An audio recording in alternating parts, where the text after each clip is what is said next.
Hi, I Bijoy Nair, former officer food corporation of India. Current അഫയേഴ്സിന്റെ പുതിയൊരു വീഡിയോയിലേക്ക് സ്വാഗതം. ഇന്നത്തെ ആദ്യത്തെ news militants in Syria capture Damascus Assad flees എന്ന് പറയുന്ന ന്യൂസ് ആണ്.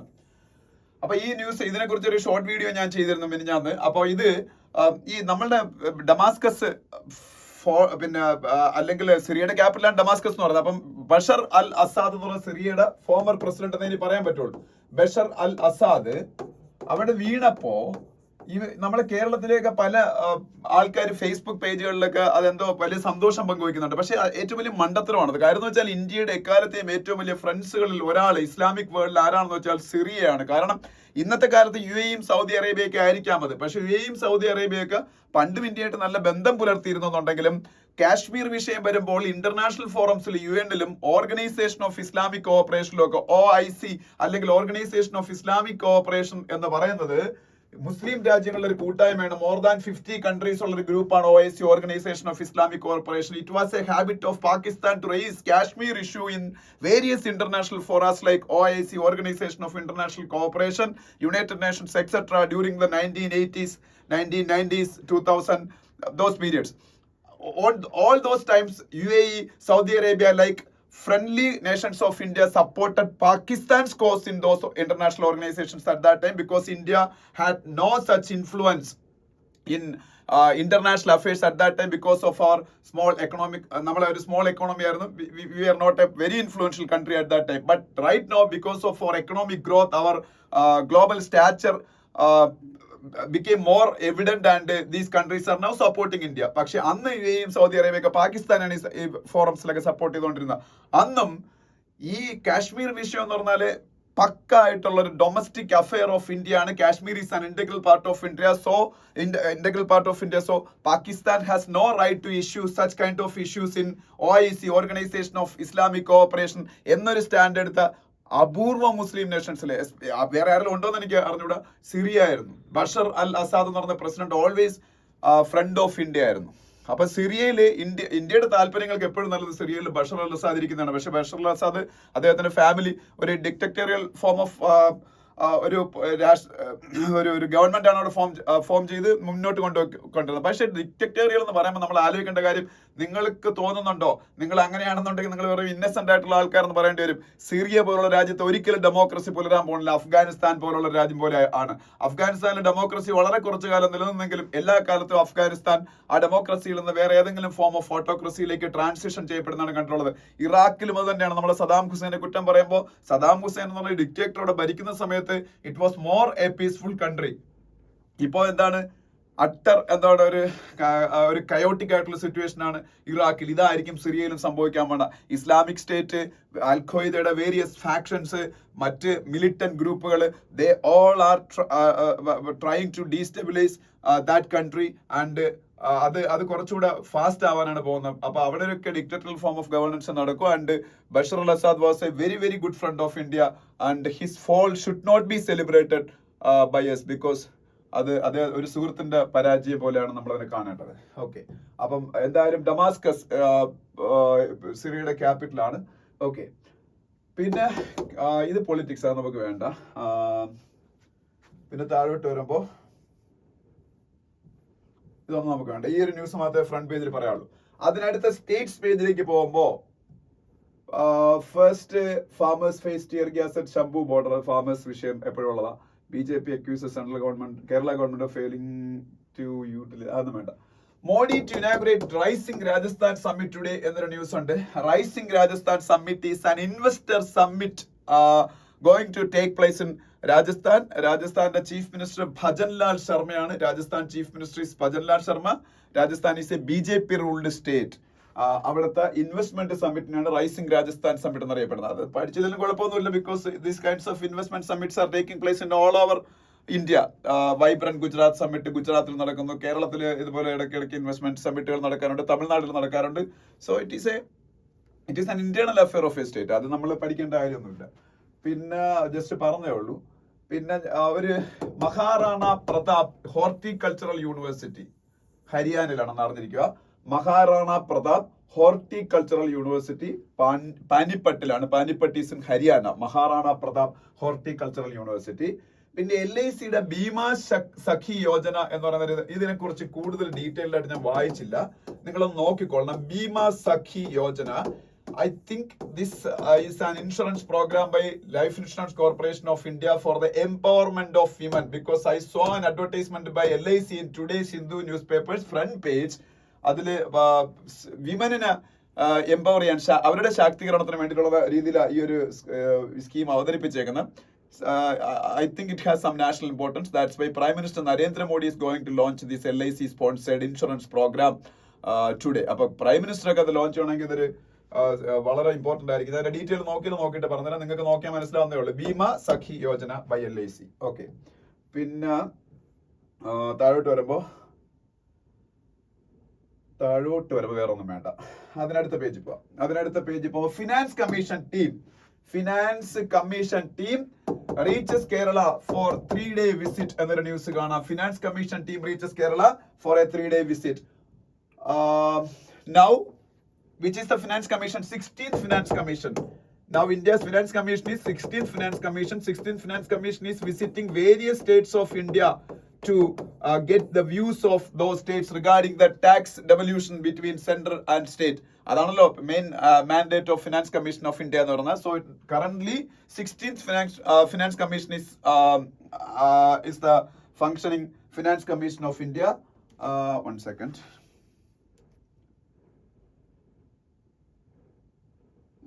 ഓക്കെ, ഫിനാൻസ് കമ്മീഷൻ ഓഫ് ഇന്ത്യയുടെ ചെയർമാൻ അറിഞ്ഞിരിക്കണം. അത് Arvind Panagariya is an economist. Arvind Panagariya, he is the former vice chairman of Niti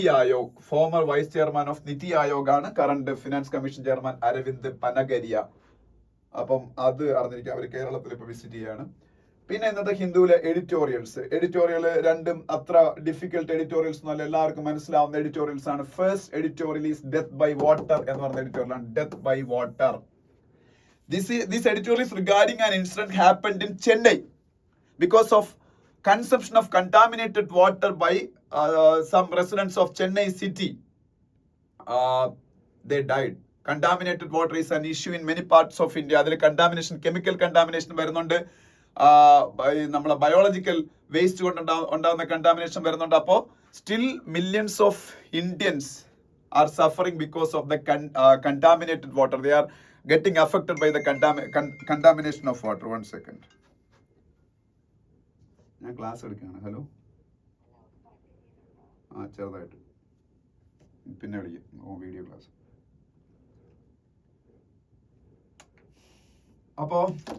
അപ്പൊ ഈ കണ്ടാമിനേഷൻ, അപ്പൊ ഇതാണ്. അപ്പൊ നമുക്കറിയാം ജൽശക്തി മിനിസ്ട്രി, ഇന്ത്യയുടെ സെൻട്രൽ ഗവൺമെന്റിന്റെ വാട്ടർ റിസോഴ്സസ് മിനിസ്ട്രി ഇപ്പൊ അറിയപ്പെടുന്നത് ജൽശക്തി മിനിസ്ട്രി എന്നാണ്. ജൽശക്തി മിനിസ്ട്രി ഗജേന്ദ്ര സിംഗ് ഷെഖാവത്ത് എന്ന് പറഞ്ഞ മിനിസ്റ്റർ ആയിരുന്നു. എന്റെ മിനിസ്റ്റർ ഇപ്പോഴും അദ്ദേഹം തന്നെയാണെന്നാണ് എന്റെ വിശ്വാസം. അത് ചെക്ക് ചെയ്തോളണം. അപ്പൊ ഈ ജൽശക്തി മിനിസ്ട്രിയുടെ അണ്ടറിൽ ജൽ ജീവൻ മിഷൻ എന്ന് പറയുന്നൊരു സ്കീം തന്നെ നടപ്പാക്കുന്നുണ്ട്. Jal Jeevan mission is to give potable water 24 hours to all Indian households by the end of 2024. ഈ 2024 എൻഡ് ഇപ്പോഴാണ്. 2024 എൻഡോടുകൂടി portable drinking water 24 hours Indian house ഹോൾഡ്സിന് എല്ലാവർക്കും കൊടുക്കാൻ പറ്റുള്ള ഗവൺമെന്റ് ഓഫ് ഇന്ത്യയുടെ ജൽശക്തി മിനിസ്റ്ററുടെ സ്കീമാണ് ജൽ ജീവൻ മിഷൻ എന്ന് പറയുന്നത്. അപ്പോഴും നമ്മൾ അറിയേണ്ടത്, നമ്മുടെ ഇന്ത്യയിൽ ലാർജ് സ്കെയിൽ അർബനൈസേഷൻ നടന്നുകൊണ്ടിരിക്കുകയാണ്. ഇന്ത്യയുടെ അർബൻ ഇൻഫ്രാസ്ട്രക്ചർ പക്ഷെ അതിനനുസരിച്ച് എക്സ്പാൻഡ് ചെയ്യുന്നില്ല. അതിന്റെ പ്രോബ്ലംസ് ഉണ്ട്. അതിലൊരു പ്രോബ്ലമാണ് സേഫ് ഡ്രിങ്കിങ് വാട്ടർ എന്ന് പറയുന്ന സംഭവം പലർക്കും കിട്ടുന്നില്ല എന്നുള്ളത്. അപ്പൊ ഇതില് തമിഴ്നാട്ടിൽ ഇപ്പൊ ആരുടെ മിസ്റ്റേക്ക് ആണെന്ന് ഇപ്പോഴും പൂർണ്ണമായിട്ടും കണ്ടുപിടിക്കപ്പെട്ടിട്ടില്ല. തമിഴ്നാട്ടിലെ സബർബൻ സിറ്റിയായ പല്ലവാരം എന്ന് പറയുന്ന സ്ഥലത്താണ്, സിറ്റിയുടെ സബർബൻ മേഖലയായ പല്ലവാരം എന്ന് പറയുന്ന സ്ഥലത്താണ് സംഭവിച്ചേക്കുന്നത്. 2-3 പേര് മരിച്ചു. പിന്നീട് 34ഓളം പേർക്ക് ഡയറിയ പിടിപെട്ടു. ഇപ്പൊ ലബോറട്ടറി ടെസ്റ്റ് ഒരിക്കലും പബ്ലിക് ആയിട്ടില്ല. അതുകൊണ്ട് തന്നെ സ്റ്റേറ്റിന്റെ നമ്മളുടെ വാട്ടർ സപ്ലൈ പ്രൊവൈഡ് ചെയ്യുന്ന സ്റ്റേറ്റ് ഏജൻസിയുടെ പ്രശ്നമാണെന്ന് അറിഞ്ഞുകൂടാ. പക്ഷെ സ്റ്റേറ്റ് മിനിസ്റ്റർ ഇപ്പോഴേ അത് ഡിനൈ ചെയ്തേക്കാണ്. അവിടെ താമസിക്കുന്ന ആൾക്കാരുടെ ഹൈജീൻ മെയിൻറ്റെയിൻ ചെയ്യാത്തത് കൊണ്ടാണെന്ന് വളരെ ഇറസ്പോൺസിബിൾ ആയിട്ടുള്ള സ്റ്റേറ്റ്മെന്റ് ഇപ്പോഴേ അദ്ദേഹം പറഞ്ഞേക്കാണ്. എന്ന് ഹിന്ദുവില ക്രിറ്റിസിസവും പറയുന്നുണ്ട്. പക്ഷെ എന്തായാലും ഒരു കാര്യം ഉറപ്പാണ്, നമ്മളുടെ ഇന്ത്യയിലെ സിവിയർ കണ്ടാമിനേഷൻ ഓഫ് വാട്ടർ വളരെ പ്രശ്നമാണ്. നമ്മളെ ഈവൻ കൊച്ചി അതുപോലെ നോയിഡ ഉത്തർപ്രദേശിലാണ്, വിശ്വനഗരം എനിക്ക് തോന്നുന്നു ആന്ധ്രാപ്രദേശിലാണ്, ബംഗളൂരു കർണാടകം, ഇവിടെ എല്ലാം കഴിഞ്ഞ 6 മാസത്തിനകത്ത് വെച്ച് വാട്ടർ കണ്ടാമിനേഷൻ കൊണ്ട് ലാർജ് സ്കെയിലുള്ള ഹെൽത്ത് ഇഷ്യൂസ് ഉണ്ടായി കേരളത്തിൽ ഉൾപ്പെടെ. അപ്പം ഒരു ബേസിക് നെസസിറ്റിയായ വാട്ടർ ഈവൻ സിറ്റീസിൽ പോലും പ്യുവർ ആയിട്ട് ആൾക്കാരിലേക്ക് എത്തിക്കാൻ നമ്മൾ ഫെയിൽ ആവുന്നുള്ളതിന്റെ ലക്ഷണമാണ്. ഈക്വലി എന്ന് പറയുന്ന നമ്മളുടെ മനുഷ്യന്റെ പിന്നെ ഈ ഓപ്പൺ ഡെഫിക്കേഷൻ എന്നൊക്കെയാണ് മെയിൻലി ഇത് ഉണ്ടാവുന്നത്. മനുഷ്യ വിസർജ്യത്തിൽ നിന്നാണ് ഈക്വലി ബാക്ടീരിയ കൊണ്ടാണ് ഈക്വലി കണ്ടാമിനേഷൻ ആണ് കൊച്ചിയിൽ വരെ കണ്ടെത്തിയത്. ഓക്കെ, അപ്പൊ എന്തായാലും അത് മാത്രമല്ല, പിന്നെ കെമിക്കൽ കണ്ടാമിനേഷൻ, ഫ്ലൂറൈഡ് കണ്ടാമിനേറ്റഡ് ആയിട്ടുള്ള വാട്ടറാണ് ഇന്ത്യയിലെ 27 സ്റ്റേറ്റുകളിലെ 469 ഡിസ്ട്രിക്റ്റുകളിൽ ഉള്ളതെന്നാ പറയുന്നത്. അതുപോലെ ജൽശക്തി മിനിസ്റ്ററുടെ ഡേറ്റയാണ് ഈ പറയുന്നത്. അതുപോലെ ഗ്രൗണ്ട് വാട്ടറിൽ ആഴ്സനിക്കിന്റെ കണ്ടന്റ്, അതൊക്കെ വളരെ ഹാർംഫുൾ ആയിട്ടുള്ള കെമിക്കൽസ് ആണ്. ക്യാൻസറസ് ആയിട്ടുള്ള പല പ്രശ്നങ്ങളും ഉണ്ടാക്കുന്ന കാഴ്സനോജൻസ് എന്നല്ലേ പറയുന്നത്. അതാണ് ഈ ആഴ്സനിക് ഒക്കെ. അത് ഇന്ത്യയിലെ 230 ഡിസ്ട്രിക്ട്സുകളിലെ 25 സ്റ്റേറ്റ്സിലായിട്ട് പറഞ്ഞിരിക്കുന്ന 230 ഡിസ്ട്രിക്ട്സുകളിൽ ആഴ്സനിക് കണ്ടാമിനേഷൻ ഉണ്ട്. 27 സ്റ്റേറ്റുകളിലെ 469 ഡിസ്ട്രിക്ട്സുകളിൽ ഫ്ലൂറൈഡ് കണ്ടാമിനേഷൻ ഉണ്ട്. അതുപോലെ ഇങ്ങനെ പല രീതിയിലുള്ള കണ്ടാമിനേറ്റഡ് ആയിട്ടുള്ള വാട്ടർ ആണ് ലോകത്തെ ഏതാണ്ട് 1.7 ബില്യൺ ആൾക്കാരും കൺസ്യൂം ചെയ്യുന്നതാണ് വേൾഡ് ഹെൽത്ത് ഓർഗനൈസേഷന്റെ കണക്ക് എന്ന് പറയുന്നത്. അതൊക്കെ ഇവിടെ പറയുന്നുണ്ട്. അപ്പൊ എന്തായാലും യുണൈറ്റഡ് നേഷൻസിന്റെ ജനറൽ അസംബ്ലി 2010 എടുത്ത ഒരു പ്ലഡ്ജ് അനുസരിച്ച് ആൾക്കാരുടെ ഹ്യൂമൻ റൈറ്റ് ആണ് വാട്ടറും സാനിറ്റേഷനും എന്ന് പറയുന്നത്.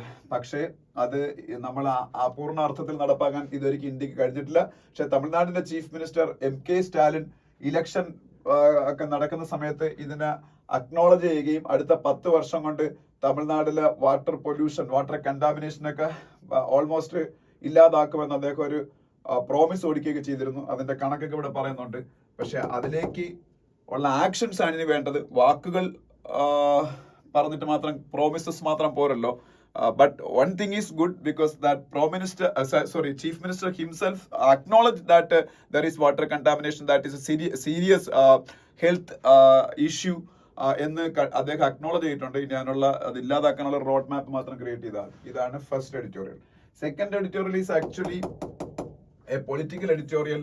അത് നമുക്ക് വലിയ ആവശ്യമുള്ളതൊന്നും അല്ല, പക്ഷേ still you have to read editorials. That's why I am discussing that also, but in a very brief manor.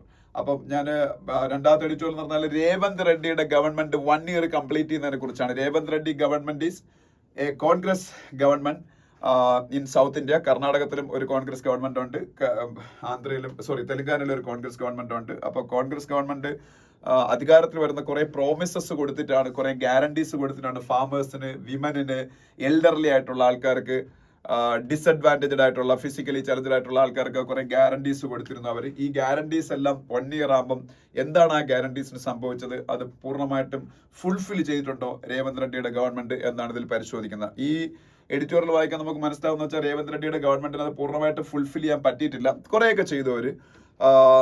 അതിൽ ചെയ്തത് എന്തൊക്കെയാണെന്നൊക്കെ അവർ പറയുന്നുണ്ട്. ഈ free transportation for women in all the state run buses, അത് കർണാടകത്തിൽ സിദ്ധരാമയ്യ ഗവൺമെന്റ് നടപ്പാക്കിയ പെണ്ണുങ്ങൾക്ക് ഫ്രീ ആണ് government ബസ്സസിലൊക്കെ. അപ്പൊ അതൊക്കെ രേവന്ത് റെഡ്ഡി ഗവൺമെന്റ് നടപ്പാക്കി. പിന്നെ വേറെ കുറച്ച് കാര്യങ്ങൾ നടപ്പാക്കേണ്ട കാര്യങ്ങൾ പറയുന്നുണ്ട് ഇതിനകത്ത്. പക്ഷെ നടപ്പാക്കിയിട്ടില്ലാത്ത കുറെ കാര്യങ്ങൾ, ഫാമേഴ്സിന് കൊടുക്കുന്ന അസിസ്റ്റൻസ് 10,000 rupees വെച്ച് പ്രീവിയസ് ഗവൺമെന്റ് കൊടുക്കുമായിരുന്നു. അത് 15,000 rupees ഏറ്റവും കണ്ട് ഇൻക്രീസ് ചെയ്യുമെന്ന് പറഞ്ഞിരുന്നു. That didn't happen still now. അതുപോലുള്ള ചില കാര്യങ്ങൾ. പക്ഷെ അതിന് രേവന്ത് റെഡ്ഡി ഗവൺമെന്റ് ബ്ലെയിം ചെയ്യുന്നത് പ്രീവിയസ് ഗവൺമെന്റിനാണ്. പ്രീവിയസ് ഗവൺമെന്റ് ഒരുപാട് ഡെറ്റ് ബർഡൻ സ്റ്റേറ്റിന്റെ മുകളിൽ ഉണ്ടാക്കി വെച്ചിട്ടാണ് പോയത്. So that debt service itself is a very big problem for the Telangana government. So government is not having much money to implement these welfare measures. So he's putting all the blames on the previous government. പക്ഷേ അത് പറഞ്ഞിട്ട് കാര്യമല്ലല്ലോ. ആൾക്കാരുടെ expectation high ആയി നിൽക്കുന്ന സമയത്ത് ഇവരിപ്പോൾ ചെയ്തുകൊണ്ടിരിക്കുന്ന കാസ്റ്റ് സെൻസസ് ആണ്. ഈ ഒപ്പോസിഷൻ പാർട്ടീസ് ഇന്ത്യയിൽ ക്രിയേറ്റ് ചെയ്തുകൊണ്ടിരിക്കുന്ന നറേറ്റീവ് എന്ന് പറഞ്ഞാൽ കാസ്റ്റ് സെൻസസ് ഇന്ത്യയിൽ നടപ്പാക്കണം എന്നുള്ളതാണ്. അപ്പോൾ ഒപ്പോസിഷൻ റൂൾഡ് ആയിട്ടുള്ള, എസ്പെഷ്യലി കോൺഗ്രസ് റൂൾഡ് ആയിട്ടുള്ള സ്റ്റേറ്റുകളിൽ കാസ്റ്റ് സെൻസസ് കണ്ടക്ട് ചെയ്യുന്നുണ്ട്. ആ കാസ്റ്റ് സെൻസസിന്റെ ഒരു നടപടികൾ തെലങ്കാനയിൽ സ്റ്റാർട്ട് ചെയ്തു. അതൊക്കെയാണ് ഇപ്പം രേവന്ത് റെഡ്ഡിക്ക് എടുത്ത് കാണിക്കാനുള്ളത്. ബട്ട് ഒരു ട്രാൻസ്പെറന്റ് ആയിട്ടുള്ള രീതിയിലുള്ള ഒരു ടൈം ഫ്രെയിം വെച്ച് അവർ പ്രോമിസ് ചെയ്തിട്ടുള്ള കാര്യങ്ങൾ നടപ്പാക്കുന്നതിനെ കുറിച്ചൊന്നും ഒരു ക്ലാരിറ്റി ഇപ്പോഴും തെലങ്കാനയിൽ ഇല്ല എന്നാ പറയുന്നത്. ഇനി ഇതാണ് സെക്കൻഡ് എഡിറ്റോറിയൽ. അതിൽ ഉള്ള കണ്ടന്റ് പൂർണ്ണമായിട്ട് ഞാൻ പറഞ്ഞില്ല, because it is A simple editorial. You can very well understand the content of that editorial if you go through it. അപ്പൊ ഞാൻ അതിന്റെ ഒരു നേച്ചർ എന്താണെന്ന് മാത്രമേ പറഞ്ഞിട്ടുള്ളൂ. പിന്നെ A good beginning but China negotiations must continue എന്ന് പറയുന്ന ഒരു ആർട്ടിക്കിൾ ഉണ്ട്. ഇത് ചൈനയും ഇന്ത്യയുമായിട്ടുള്ള ഉണ്ടാക്കിയ ഒരു എഗ്രിമെന്റ് നിങ്ങൾക്ക് അറിയാലോ. China India main issue is in border areas, especially LAC line of actual control. അതിൽ ഈസ്റ്റേൺ ലഡാക്ക് ഭാഗത്ത് പ്രത്യേകിച്ച് ഗാൽവൻ വാലിയിലൊക്കെ കോവിഡിന്റെ സമയത്ത് ഇന്ത്യയുടെ ഏരിയയിലേക്ക് കുറച്ച് ചൈനീസ് പട്ടാളം എരച്ചു കയറിയതുമായിട്ട് ബന്ധപ്പെട്ട ഇഷ്യൂസ് ആയിരുന്നു ഇന്ത്യക്കും ചൈനയ്ക്കും ഇടയിലുള്ള അൺറിസോൾവ്ഡ് ഇഷ്യൂ ആയിട്ട് കഴിഞ്ഞ കുറെ കാലമായിട്ട് നിലനിന്നിരുന്നത്. After that India China relationship was in a jeopardy except in trade field. Trade ഒഴിച്ച് ബാക്കി എല്ലാ കാര്യം, even trade was also affected. Foreign direct investment from Chinese companies was not allowed in India till recent and still it is going on that kind of എന്താ പറയുന്ന restrictions. അത് ഒന്നും പൂർണ്ണമായിട്ട് മാറ്റിയിട്ടില്ല. But one good thing is during the last BRICS summit, India's Prime Minister Narendra Modi and Chinese President Xi Jinping met on the sidelines of that BRICS summit in Kazan, Russia, and they decided to disengage from the border areas. അതിൽ ഡെസ്പാങ് എന്ന് പറയുന്ന സ്ഥലത്തും ഡെംചോക്ക് എന്ന് പറയുന്ന സ്ഥലത്തുമാണ് mainly disengagement നടക്കാതെ ഇരുന്നത്. അപ്പം ആ ഡിസെൻഗേജ്മെന്റിനുള്ള പ്രോസസ് സ്റ്റാർട്ട് ചെയ്യാൻ തുടങ്ങി. അത് ചൈന ഇന്ത്യ റിലേഷൻഷിപ്പ് ഇംപ്രൂവ് ചെയ്യാൻ സഹായിക്കും എന്നല്ലാതെ നോർമലൈസ് ഇതുവരെയ്ക്കും ആയിട്ടില്ല. അപ്പം എന്തായാലും ഇന്ത്യയുടെ external affairs minister Jaishankar made a statement regarding the India China relationship, especially the state of affairs in border areas during the last week in Indian parliament. ഇപ്പൊ Indian parliament winter session നടന്നുകൊണ്ടിരിക്കുകയാണ്. അതിൽ ജയശങ്കർ ഒരു statement നടത്തി ഇന്ത്യയുടെ ചൈനയുടെയും ഇടയിൽ നടന്നുകൊണ്ടിരിക്കുന്ന disengagement പ്രോസസ്സിനെ കുറിച്ച്. It was a good statement considering many aspects, but at the same time it was lacking in clarity in some aspects. അതാണ് ഈ ആർട്ടിക്കിളിൽ പറയുന്നത്. ചില കാര്യങ്ങളിൽ ഒരു ക്ലാരിറ്റി വന്നു, പക്ഷേ ചില കാര്യങ്ങളിൽ ഇപ്പോഴും ക്ലാരിറ്റി വരാണ്ടെന്നാണ് ഇത് പറയുന്നത്. അപ്പൊ എന്തായാലും ലൈൻ ഓഫ് ആക്ച്വൽ കൺട്രോളിൽ ഡിസെൻഗേജ്മെന്റ് നടക്കുന്നതൊക്കെ പറയുമ്പോഴേ ഇപ്പോഴും ഫ്രിക്ഷൻ ഏരിയാസിൽ പൂർണ്ണമായിട്ട് പട്ടാളത്തിന്റെ ഒരു പഴയ പൊസിഷൻസിലേക്കുള്ള പോക്ക്, അതാണല്ലോ ഡിസെൻഗേജ്മെന്റ്. പണ്ട് ഏത് പൊസിഷൻസിലാണോ ചൈനയുടെ ഇന്ത്യയുടെ പട്ടാളം നിന്നത് ആ ഒരു രീതിയിലുള്ള തിരിച്ചു പോക്കുന്നത് ഒരിക്കലും കഴിഞ്ഞിട്ടില്ല. ബഫർ സോൺസ് എന്ന് പറയുന്ന ഏരിയാസ് അവിടെ ക്രിയേറ്റ് ചെയ്തിട്ടുണ്ടായിരുന്നു. 2 പേർക്കും പ്രവേശനമില്ലാത്ത ബഫർ സോൺസ്. ആ ബഫർ സോൺസ് ഡിസ്മാൻഡിൽ ചെയ്യുന്നതിനെ കുറിച്ചോ അവിടെയൊക്കെ പട്രോളിംഗ് അനുവദിക്കുന്നതിനെ കുറിച്ചോ ഒന്നും ഒരു ക്ലാരിറ്റി ജയശങ്കറിന്റെ സ്റ്റേറ്റ്മെന്റിൽ പോലും ഈ പാർലമെന്റിൽ നടത്തിയ സ്റ്റേറ്റ്മെന്റിൽ പോലും ഇല്ലെന്നാണ് പറയുന്നത്. പിന്നെ അതുപോലെ പല ഈ ഡിസെൻഗേജ്മെന്റും ടെമ്പററി മെഷേഴ്സ് ആയിട്ടാണ് ഇപ്പൊ നടത്തിക്കൊണ്ടിരിക്കുന്നത്. അപ്പൊ പെർമനന്റ് ആയിട്ടുള്ള ഡിസെൻഗേജ്മെന്റ് ഉണ്ടാക്കിയിട്ട് ഞാൻ പറഞ്ഞതുപോലെ 2020 മുമ്പുള്ള ആ ഒരു സ്റ്റാറ്റസ് കോയിലേക്ക് പോകാൻ വേണ്ടിയിട്ടുള്ള നടപടികൾ എന്താണ് എന്നുള്ളതിനെ കുറിച്ച് ഗവൺമെന്റിന്റെ ക്ലാരിഫിക്കേഷൻ വന്നില്ല. എസ്പെഷ്യലി ചൈനീസ് സൈഡിൽ നിന്ന് അതിനെ കുറിച്ച് ഒന്നും ഒരു ക്ലാരിറ്റി അവർ പറഞ്ഞിട്ടില്ല, ഇന്ത്യൻ സൈഡിൽ നിന്ന് മാത്രമല്ല. പിന്നെ വേറൊരു കാര്യം എന്ന് വെച്ചാൽ ഇന്ത്യയുടെയും ചൈനയുടെയും ഇടയിലുള്ള ഈ ഒരു പ്രശ്നത്തിൽ സം ഇംപ്രൂവ്മെന്റ് മാത്രമേ ഉണ്ടായിട്ടുള്ളൂ ഇന്ത്യയുടെ എക്സ്റ്റേണൽ അഫയേഴ്സ് മിനിസ്റ്റർ പറഞ്ഞിരിക്കുന്നു. That is a truth and he's openly admitted that India made only some improvement. അതുകൊണ്ട് തന്നെ ഈ എക്സ്റ്റേണൽ അഫയേഴ്സ് മിനിസ്ട്രി ഈവൻ ഇന്ത്യക്ക് അകത്തുള്ള പല മിനിസ്റ്റേഴ്സും, കൊമേഴ്സ് ആൻഡ് ഇൻഡസ്ട്രിയുടെ മിനിസ്റ്റർ പീയൂഷ് ഗോയലൊക്കെ ആവശ്യപ്പെട്ടിരുന്നു ഇന്ത്യ ചൈനയുമായിട്ടുള്ള ട്രേഡ് റിലേഷൻഷിപ്പ് ഒക്കെ പഴയ പോലെ പുനരാരംഭിക്കണം. Because India and China made some progress in solving the deadlock in border areas. പക്ഷേ റൈറ്റ്ലി നമ്മളുടെ എക്സ്റ്റേണൽ അഫയേഴ്സ് മിനിസ്റ്റർ അതിനെ റിജക്ട് ചെയ്തു. കാരണം ചൈന ഇന്ത്യ ആയിട്ടുള്ള റിലേഷൻഷിപ്പ് പൂർണ്ണമായിട്ടും നോർമൽ ആക്കാൻ വേണ്ടിയിട്ടുള്ള മാറ്റമൊന്നും ഇന്ത്യയുടെയും ചൈനയുടെ ഇടയിൽ ഉണ്ടായിട്ടില്ല. ഞാൻ പറഞ്ഞു ഇപ്പോഴും ആ സ്റ്റാറ്റസ് കോ 2020 മുമ്പുള്ള സ്റ്റാറ്റസ് കോയിലേക്ക് തിരിച്ചു പോകുന്നതിനോ അല്ലെങ്കിൽ പെർമനന്റ് ആയിട്ടുള്ള ഒരു പട്ടാളത്തിന്റെ ഡിസെൻഗേജ്മെന്റ് പോസിബിൾ ആക്കുന്നതിനുള്ള ഒരു ഫ്രെയിംവർക്ക് പോലും പൂർണ്ണമായിട്ടും നടപ്പായി തുടങ്ങിയിട്ടില്ല.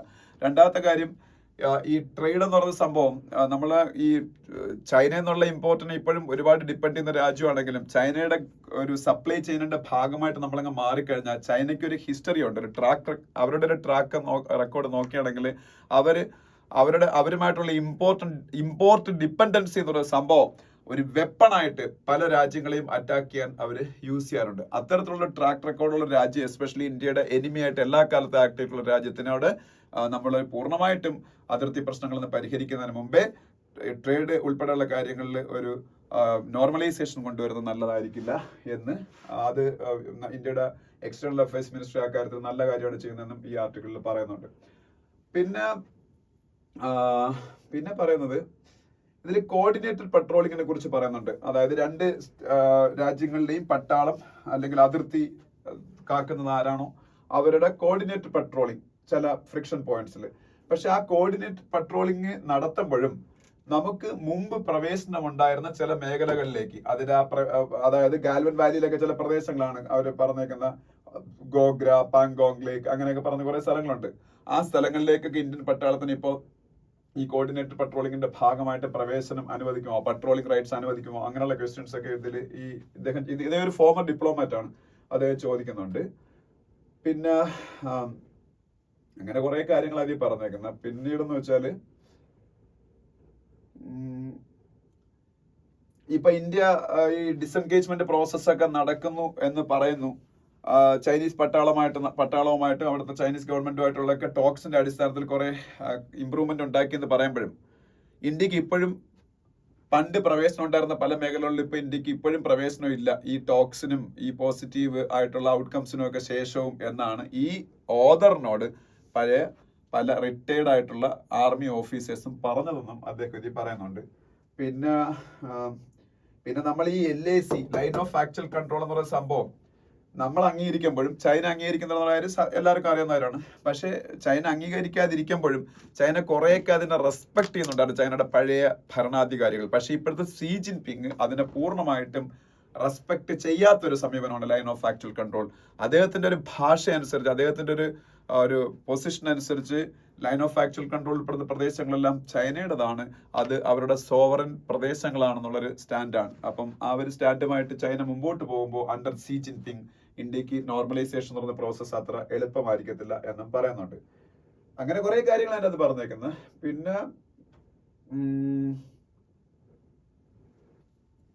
പിന്നെ ഇതിൽ പറഞ്ഞേക്കെന്ന് വെച്ചാൽ ഇന്ത്യ അരുണാചൽ പ്രദേശ്, ഇതിപ്പം വിഷയം കൂടുതലും നമ്മൾ ഈസ്റ്റേൺ ലഡാക്കിന്റെ മേഖലകളെ കുറിച്ച് നമ്മൾ പറഞ്ഞുകൊണ്ടിരിക്കുന്നത്. അതിനെ കുറിച്ചാണ് നമ്മളുടെ ജയശങ്കർ പാർലമെന്റിൽ കഴിഞ്ഞ ആഴ്ച സ്റ്റേറ്റ്മെന്റ് നടത്തിയത്. പക്ഷെ ഇതിൽ ഈ LACയുടെ ഏരിയയിൽ തന്നെ ഉള്ള ഈ അരുണാചൽ പ്രദേശില് പിന്നീട് യാങ്സി എന്ന് പറയുന്ന ഒരു റിവർ ഉണ്ട്. ആ റിവറിന്റെ സമീപത്തേക്ക് ചൈനീസ് പട്ടാളത്തിന് പട്രോളിംഗ് അനുവദിക്കണമെന്ന് അവർ പലപ്പോഴും ആവശ്യപ്പെട്ടുകൊണ്ടിരുന്നതാണ്. പക്ഷെ ഇന്ത്യ എപ്പോഴും ഡിനേ ചെയ്തിരുന്ന ഒരു കാര്യമാണ്. അങ്ങനെ ആ യാങ്സി റിവറിന്റെ പ്രദേശത്ത് അവരെ പട്രോളിംഗ് നടത്താൻ ഇന്ത്യ അനുവദിച്ചിരുന്നില്ല. പക്ഷെ റീസെന്റ് ആയിട്ട് ഇന്ത്യ യാങ്സി എന്ന് പറയുന്ന അരുണാചൽ പ്രദേശിൽ റിവറിന്റെ അടുത്തേക്ക് പട്രോളിംഗ് നടത്താൻ ചൈനയെ അനുവദിക്കുന്നു എന്നുള്ളൊരു ന്യൂസ് ഇപ്പം മീഡിയാസ് ഒക്കെ റിപ്പോർട്ട് ചെയ്യുന്നുണ്ടെന്നാണ് അദ്ദേഹം ഈ പറയുന്നത്. അങ്ങനെ അനുവദിക്കുന്നുണ്ടെന്നുണ്ടെങ്കിൽ അങ്ങനെ അനുവദിക്കാൻ പാടില്ല. പക്ഷെ അനുവദിച്ചാലും പ്രശ്നമില്ല. പകരം ഇന്ത്യ ഈ പറഞ്ഞ ഈസ്റ്റേൺ സെക്ടറിൽ, അതായത് ഈസ്റ്റേൺ ലഡാക്ക് മേഖലയിൽ ചൈനയുടെ ഭാഗത്തുനിന്നും ഇതുപോലുള്ള വിട്ടുവീഴ്ചകൾ, കോംപ്രമൈസുകൾ ആവശ്യപ്പെട്ടുകൊണ്ട് വേണം അരുണാചലിലെ യാങ്സിയിലൊക്കെ ഇപ്പൊ ഒരുപക്ഷെ ഈ ചൈനീസ് ട്രൂപ്സിനെ പട്രോളിംഗ് അനുവദിച്ചിട്ടുണ്ടെങ്കിൽ അത് നടപ്പാക്കാനും അദ്ദേഹം പറയുന്നു. പിന്നെ ഇന്ത്യയുടെ ആർമി ചീഫ് തന്നെ ഇന്ത്യ ഈ പറഞ്ഞ ഡിസെൻഗേജ്മെന്റ് കംപ്ലീറ്റ് ആവണമെന്നുണ്ടെങ്കിൽ 2020 മുമ്പ് ഉണ്ടായിരുന്ന സ്റ്റാറ്റസ് കോയിലേക്ക് തിരിച്ചു പോയാൽ മാത്രമേ ഡിസെൻഗേജ്മെന്റ് ആവുള്ളൂ ഈ ഒക്ടോബറിൽ, അതായത് കഴിഞ്ഞ 2 മാസം അദ്ദേഹം പറഞ്ഞിട്ടുണ്ടായിരുന്നു. അതുകൊണ്ട് തന്നെ അദ്ദേഹം പറഞ്ഞതനുസരിച്ചാണെങ്കിൽ യഥാർത്ഥത്തിൽ ഈ ഡിസെൻഗേജ്മെന്റ് എന്ന് പറയുന്ന സംഭവം യഥാർത്ഥത്തിൽ കംപ്ലീറ്റ്ലി ഒരു ഫ്രൂഷനിലേക്ക് എത്തിയിട്ടില്ല. അപ്പൊ നമ്മള് ഇതിൽ ചൈനയുടെ ഒരു ടാക്ടിക്സ് എന്ന് പറഞ്ഞാൽ അത് ഇന്ത്യയായിട്ട് മാത്രമല്ല പല അവരുമായിട്ട് അതിർത്തി പങ്കിടുന്ന രാജ്യങ്ങളുമായിട്ട്, അത് സമുദ്രാതിർത്തി ആണെങ്കിലും ലാൻഡ് ബോർഡർ ആണെങ്കിലും അവർ സ്വീകരിക്കുന്ന ഒരു സംഭവം ഒരു ഫുൾ ബ്ലോൺ ആയിട്ടുള്ള ഒരു മിലിറ്ററി കോൺഫ്ലിക്റ്റിലേക്ക് പോവാതെ ഇതുപോലുള്ള ഗ്രേ സോൺ പരിപാടികൾ നടത്തിക്കൊണ്ട് ഇവര് പതുക്കെ ഓരോ പ്രദേശങ്ങളിലേക്ക് കടന്നു കയറിയിട്ട് അവിടെ കുറെ വിഷയങ്ങളൊക്കെ ഉണ്ടാക്കി കുറച്ച് ഊപ്പടിയൊക്കെ കാണിച്ചിട്ട് അവര് ആ പ്രദേശം അവരുടെ ആയിട്ട് മാറ്റിയങ്ങ് നിർത്തും. ഇതാണ് പല രാജ്യങ്ങൾക്കെതിരെ ചൈന സ്വീകരിക്കുന്ന സമീപനം. അത്തരത്തിലുള്ള സമീപനം തന്നെയായിരിക്കും ഈസ്റ്റേൺ ലഡാക്ക് മേഖലയിൽ ചൈന ഇന്ത്യയോട് സ്വീകരിക്കാൻ പോകുന്ന. അപ്പൊ ഒരിക്കലും ഇന്ത്യ അത് അനുവദിക്കരുതെന്നാണ് പറഞ്ഞേക്കുന്നത്. ഓക്കെ, ഒരു ഓപ്പൺ മിലിറ്ററി കൺഫ്രണ്ടേഷനിലേക്ക് പോകാതെ ഇങ്ങനെയുള്ള ടാക്ടിക്സ്. അപ്പം പിന്നെ നമ്മളെ ഇന്ത്യയിലെ ഒപ്പോസിഷൻ പാർട്ടീസിന് നമ്മളെ ഗവൺമെന്റ് കോൺഫിഡൻസിൽ എടുത്തിട്ട് അവരെ കാര്യങ്ങൾ ബോധ്യപ്പെടുത്തണം.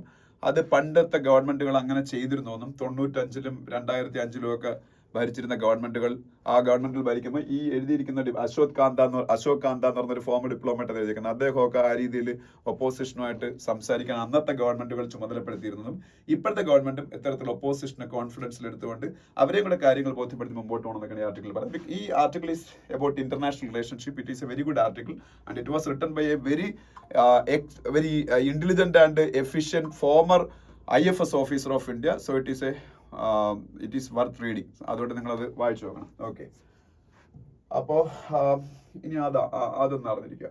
ഇനി അടുത്തത് വീണ്ടും നമ്മളെ എൻവയോൺമെന്റുമായിട്ട് ബന്ധപ്പെട്ടാണ്. The issue of India's economic growth versus emissions എന്ന് പറഞ്ഞ ആർട്ടിക്കിൾ. ഞാൻ ഈ ആർട്ടിക്കിൾസ് എല്ലാം നിങ്ങൾ വായിക്കണം എന്നുള്ളതുകൊണ്ടാണ് ഇതിന്റെ കണ്ടന്റ് പറഞ്ഞു പോകുന്നത്. ആക്ച്വലി ഈ ഒരു ആർട്ടിക്കിൾ വളരെ സിമ്പിൾ ആർട്ടിക്കിളാണ്. സാധാരണ എൻവയോൺമെന്റുമായിട്ട് റിലേറ്റഡ് ആയിട്ട് വരുന്ന ആർട്ടിക്കിൾസ് ഒക്കെ അത്യാവശ്യം അത് പഠിക്കാനധികം കുറെ കാര്യങ്ങൾ കാണും. പക്ഷെ ഇത് നമുക്ക് പഠിക്കാനുള്ള കുറച്ച് കോൺസെപ്റ്റ് അതിലുണ്ടെങ്കിൽ അത് വായിച്ചാൽ സിമ്പിളാണ്. ഇതിൽ ഇത്രയേ ഉള്ളൂ.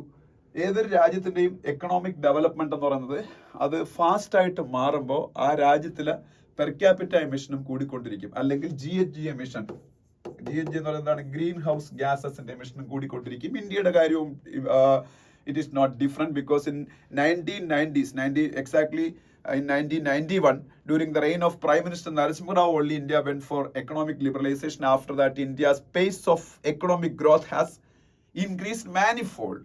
India achieved a growth rate of 7% and more during many of the years after the year of 1991. That is the year of economic liberalization of India. അതിനുശേഷമുള്ള ഇന്ത്യയുടെ ഹിസ്റ്ററി എടുത്ത് പരിശോധിക്കുകയാണെന്നുണ്ടെങ്കിൽ ഇന്ത്യയുടെ GDP ഗ്രോത്ത് റേറ്റ് കൂടിയിട്ടുണ്ട്. അതിനനുസരിച്ച് ഗ്രീൻ ഹൗസ് ഗ്യാസ് എമിഷൻസും കൂടിയിട്ടുണ്ട്. പക്ഷേ ഈ കഴിഞ്ഞ ഇടയ്ക്ക് ഇന്ത്യയിൽ വന്ന എക്കണോമിക് സർവേ ആണെന്ന് തോന്നുന്നു. അതെ, ഇന്ത്യയുടെ എക്കണോമിക് സർവേ കഴിഞ്ഞ ബഡ്ജറ്റിന് തൊട്ട് പോകുന്ന എക്കണോമിക് സർവേ ക്ലെയിം ചെയ്യുന്നത് Indian economy is making decoupling from എൻവയോൺമെന്റൽ ഡിസാസ്റ്റേഴ്സ്, അല്ലെങ്കിൽ എൻവയോൺമെന്റ് ആയിട്ടുള്ള ഒരു ഈ പറഞ്ഞ GHG എമിഷൻസിന്റെ ഒക്കെ കാര്യത്തിൽ ഡീകപ്ലിംഗ് നടത്തുന്നുണ്ട്. അതായത് ഇവിടെ പറയുന്നുണ്ട് അവര്, പിന്നെ Indian economy has consistently showcased its robust growth over the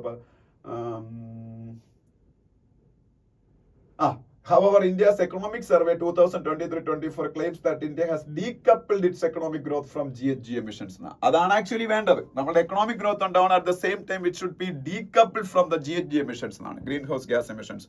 അത് നമ്മൾ അച്ചീവ് ചെയ്തെന്നാണ് എക്കണോമിക് സർവേ പറയുന്നത്. ആ ഒരു ക്ലെയിം ശരിയാണോ എന്നാണ് ഈ ആർട്ടിക്കിൾ പരിശോധിക്കുന്നത്. അപ്പം അവർ പരിശോധിച്ചിട്ട് അവർ അതിന്റെ ഔട്ട്കം ഒക്കെ പറയുന്നുണ്ട്.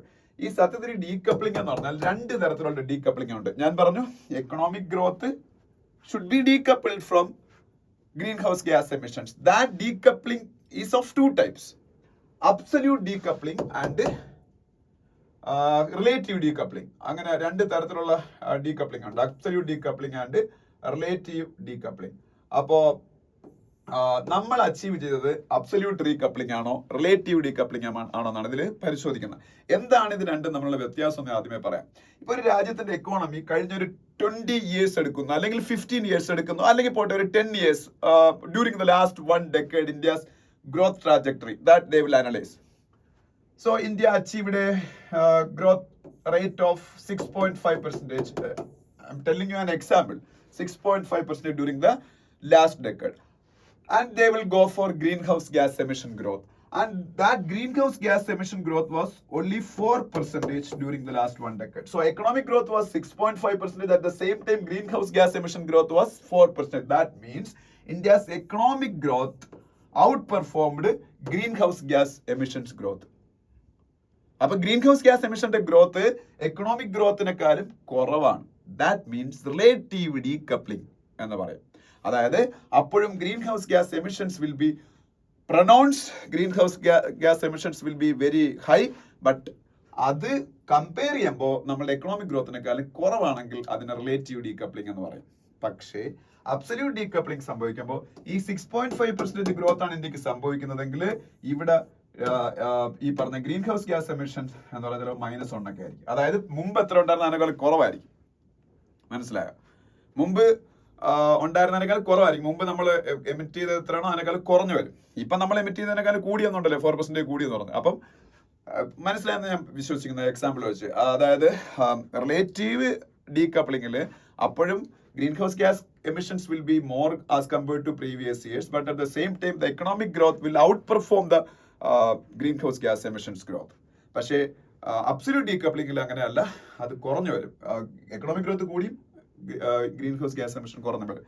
പക്ഷേ ഒരു രാജ്യത്തിന്റെ കേസിലും even in the case of developed countries they didn't achieve absolute decoupling. എല്ലാവർക്കും റിലേറ്റീവ് ഡീകപ്ലിംഗ് ആണ് ഇപ്പോഴും നടന്നത്. അപ്പൊ പിന്നെ ഇന്ത്യ പോലുള്ള ഡെവലപ്പിംഗ് നേഷൻസിന്റെ കാര്യം പറയണോ? So India achieved relative decoupling, that is a fact. അത് അവര് ഇവിടെ നമ്മളുടെ കഴിഞ്ഞ 90-കൾ തൊട്ട് ഇതുവരെയുള്ള നമ്മളുടെ എക്കണോമിക് ഗ്രോത്തും നമ്മളുടെ GDP greenhouse gas emission ഗ്രോത്തും എടുത്തു. അതിൽ തന്നെ ഇന്ത്യയുടെ എക്കോണമിയിലേക്ക് ഏറ്റവും കൂടുതൽ GVA കൊണ്ടുവരുന്നത്, GVA means gross value addition. Gross value addition എന്താണെന്ന് കഴിഞ്ഞ ക്ലാസ്സിൽ എക്സ്പ്ലെയിൻ ചെയ്തിട്ടുണ്ട്. ആ ഏറ്റവും കൂടുതൽ GVA കൊണ്ടുവരുന്നത് മാനുഫാക്ചറിങ് സെക്ടറും പിന്നീട് അഗ്രികൾച്ചർ സെക്ടറുമാണ്. ഈ മാനുഫാക്ചറിങ് സെക്ടറിലായിരുന്നാലും അഗ്രികൾച്ചർ സെക്ടറിലായിരുന്നാലും ഇന്ത്യയുടെ GVA അല്ലെങ്കിൽ GDP ഗ്രോത്ത് ഒക്കെ 6-fold ഒക്കെ കൂടിയപ്പോ ഇന്ത്യയുടെ ഗ്രീൻ ഹൗസ് ഗ്യാസ് എമിഷൻ വളരെ കുറച്ചേ കൂടിയിട്ടുള്ളൂ. Greenhouse gas emissions, that means India achieved relative decoupling. Absolute decoupling achieve ചെയ്തിട്ടില്ല. പക്ഷെ അതിൽ നമ്മൾ സന്തോഷിക്കണം ഉറപ്പായിട്ടും. Because of India's various policy measures only that kind of an achievement we got a relative decoupling. That is good because almost all the developed economies are also achieving that only. They are not achieved absolute decoupling still now, even USA also. അപ്പോൾ അതുകൊണ്ട് we will be happy in that achievement, but at the same time നമ്മൾ എന്ത് ചെയ്യണം എന്ന് വെച്ചാൽ നമ്മൾ ഇനിയും ഒരുപാട് കാര്യങ്ങൾ നമ്മളുടെ എക്കണോമിക് ഗ്രോത്ത് ഉണ്ടാകുമ്പോൾ GDP ഗ്രോത്ത് ഉണ്ടാകുമ്പോൾ അതിനനുസരിച്ച് നമ്മളുടെ ഈ പറഞ്ഞ റിലേറ്റീവ് ഡീകപ്ലിംഗ് കൂട്ടിക്കൊണ്ട് ഏതാണ്ട് അബ്സല്യൂട്ട് ഡീകപ്ലിംഗിലേക്ക് എത്താൻ പറ്റുന്ന രീതിയിൽ നമ്മളിപ്പം ഗ്രീൻ ഹൗസ് ഗ്യാസസിന്റെ എമിഷൻ കുറയ്ക്കാൻ വേണ്ടി ഇപ്പൊ ചെയ്തുകൊണ്ടിരിക്കുന്ന കുറെ കാര്യങ്ങളുണ്ട്. അത് കൂടുതൽ നല്ല രീതിയിൽ ചെയ്യണമെന്നാണ്. policy measures that support renewable energy, emission mitigation, sustainable development, അതിനുവേണ്ടിയുള്ള നടപടികളായിട്ടും കൂടുതൽ മുമ്പോട്ട് പോകണമെന്നാണ്. ഇതാണ് ഈ ആർട്ടിക്കിളിന്റെ കണ്ടന്റ് എന്ന് പറയാം. ഇനി അതിനടുത്ത പേജിൽ പോകുമ്പോ ഗെയിമിഫൈ ഇന്ത്യ സ്കില്ലിംഗ് ഇനിഷ്യേറ്റീവ്സ് എന്ന് പറഞ്ഞൊരു ആർട്ടിക്കിൾ കാണാം. ഇത് സംഭവം വേറെ ഒന്നുമില്ല, അതും സിമ്പിൾ ഒരു ആർട്ടിക്കിൾ ആണ്. അതായത് നമുക്ക് ഇന്ത്യയിലെ അൺഎംപ്ലോയ്മെന്റ് എന്ന് പറയുന്ന സംഭവം അത്യാവശ്യം നല്ല രീതിയിലുണ്ട്. റീസെന്റ് ഇയേഴ്സിൽ ഏറ്റവും കൂടുതൽ ഒരു അറ്റൻഷൻ കിട്ടിക്കൊണ്ടിരിക്കുന്ന ഇഷ്യൂ ആണ് അൺഎംപ്ലോയ്മെന്റ് എന്ന് പറയുന്നത്. Because India's young adult population who is capable of doing work is ever increasing. India has the maximum number of young population in the world. Crores of Indians are young, but is government is able to give them proper jobs? That's a question. If you look at the scenario right now, actually government is failing in that responsibility. So how can that be achieved? എന്ന് നമ്മൾ ചിന്തിക്കുമ്പോൾ ഗവൺമെന്റിന് മനസ്സിലായ കാര്യം, they should be skilled. That's why in the last union budget, government of India introduced 5 skilling schemes, especially Prime Minister's apprenticeship scheme, like things I also discussed recently in various current affairs classes. അപ്പം അവരെ skill ചെയ്യണം. അപ്പൊ ഈ skill ചെയ്യാൻ വേണ്ടി government പല നടപടികളും ചെയ്യുന്നുണ്ട്. അപ്പൊ അങ്ങനെ സ്കില്ലിങ്ങിൽ കൂടി നോൺ ഫാം ജോബ്സ്, ഫാമിൽ പോയി ജോലി ചെയ്യാൻ നമുക്ക് ജോലി കിട്ടും, അല്ല അൺസ്കിൽഡ് ജോബുകൾ, നമുക്ക് കൂലിപ്പണി പോലുള്ള ജോബുകൾ, നമ്മളുടെ ഫാംസ് മീൻസ് അഗ്രികൾച്ചർ ജോബ്. പക്ഷെ non farm jobs, non agriculture jobs 78.5 lakhs വെച്ച് വർഷം തോറും നമ്മൾ ഉണ്ടാക്കണം. വർഷം തോറും 78.5 lakhs ജോബ്സ്. അപ്പോഴേ ഇന്ത്യയിൽ ഈ അഡ്യൂക്കേറ്റ് ആയിട്ടുള്ള ജോബ് എല്ലാവർക്കും നല്ല ജോബ് കിട്ടുള്ളൂ. ഓക്കെ, അപ്പൊ അതിന് വേണ്ടിയിട്ടുള്ള മെഷേഴ്സുമായിട്ട് മുമ്പോട്ട് പോകുമ്പോൾ ഗവൺമെന്റ് ഇവരെ സ്കിൽഫുൾ ആക്കണം. അല്ലെങ്കിൽ ഇന്നത്തെ വേരിയസ് ഇൻഡസ്ട്രി നീഡ്സ് അനുസരിച്ചുള്ള സ്കില്ല് അവർക്ക് കാണത്തില്ല. ഇന്ത്യയിൽ ഒരു 2022-23 survey, periodic labour force survey അനുസരിച്ച് 21% യൂത്ത് ഏജ്ഡ് ബിറ്റ്വീൻ 15 and 29 yearsന് മാത്രമേ പ്രോപ്പർ ആയിട്ടുള്ള ടെക്നിക്കൽ ട്രെയിനിങ്ങും വൊക്കേഷണൽ ജോബ് ട്രെയിനിങ്ങും ഒക്കെ കിട്ടുന്നുള്ളൂ. മൊത്തം യൂത്തിൽ എടുത്ത് വെക്കുകയാണെങ്കിൽ അവർക്ക് 4.4% ആൾക്കാർക്ക് ഈ സ്കിൽ ട്രെയിനിങ് കിട്ടുന്നുള്ളതാണ്. അപ്പം ഇന്ത്യയുടെ ചീഫ് എക്കണോമിക് അഡ്വൈസർ അനന്ത നാഗേശ്വരനാണെന്ന് നിങ്ങൾക്ക് അറിയാം. ഇന്ത്യയുടെ ചീഫ് എക്കണോമിക് അഡ്വൈസർ അനന്ത നാഗേശ്വരന്റെ റീസെന്റ് ആയിട്ടുള്ള സ്റ്റേറ്റ്മെന്റ് അനുസരിച്ച് ഇന്ത്യയിലെ അണ്ടർ ഗ്രാജുവേറ്റ്സിൽ 51% പേർക്ക് മാത്രമേ എംപ്ലോയബിൾ ആക്കാനുള്ള കഴിവുള്ളെന്ന ജോലി, അതായത് ഇൻഡസ്ട്രി ഡിമാൻഡ്സ് അനുസരിച്ച് ജോലിയുള്ള കഴിവുള്ളെന്ന അവർ പറഞ്ഞേക്കുന്നത്. ആര് പറഞ്ഞേക്കുന്നത്? അനന്ത നാഗേശ്വരൻ. അപ്പൊ ഇപ്പോഴത്തെ പുതിയ ഇൻഡസ്ട്രീസിന്റെ പ്രത്യേകം നമുക്കറിയാലോ, അവർ artificial intelligence, robotics, internet of things, big data പോലുള്ള കാര്യങ്ങളിലാണ് അവർ സ്പെഷ്യലൈസ് ചെയ്യാൻ പോകുന്നത്. ഇന്ത്യയുടെ ഇൻഡസ്ട്രീസ് മൊത്തം ഡിജിറ്റലൈസ്ഡ് ആവാൻ പോയാണ് ബൈ 2025 ഒക്കെ ആകുമ്പോഴത്തേക്ക്. അപ്പൊ ആ ഇൻഡസ്ട്രീസിന്റെ ഡിമാൻഡ്സ് അനുസരിച്ച് ഇവരെ സ്കില്ലിങ് ചെയ്യാൻ നമുക്ക് പറ്റണം. അവരെ ഈ അങ്ങനെ സ്കില്ലിങ് ചെയ്യാൻ നോക്കുമ്പോൾ അവർക്ക് ഒരു റിയൽ ടൈം എക്സ്പീരിയൻസ് കൊടുത്ത് ഇൻഡസ്ട്രീസിൽ കൊണ്ടുപോയി സ്കിൽ ചെയ്യാൻ അത്രയും ആൾക്കാർക്ക് ഓപ്പർച്യൂണിറ്റി കൊടുക്കാൻ പാടായിരിക്കും. അപ്പൊ അതിനുപയോഗിക്കാവുന്ന മറ്റൊരു നടപടിയെ കുറിച്ചാണ് ഈ പറഞ്ഞേക്കുന്ന gamify India skilling initiatives. Singapore പോലുള്ള രാജ്യങ്ങളിൽ ഇപ്പൊ സക്സസ്ഫുള്ളി നടപ്പായിക്കൊണ്ടിരിക്കുന്ന ഗെയിമിഫൈ എന്ന് പറയുന്നത് മനസ്സിലായി കാണും. ഗെയിമുകളുടെ സഹായത്തോടു കൂടി രസമായിരിക്കും.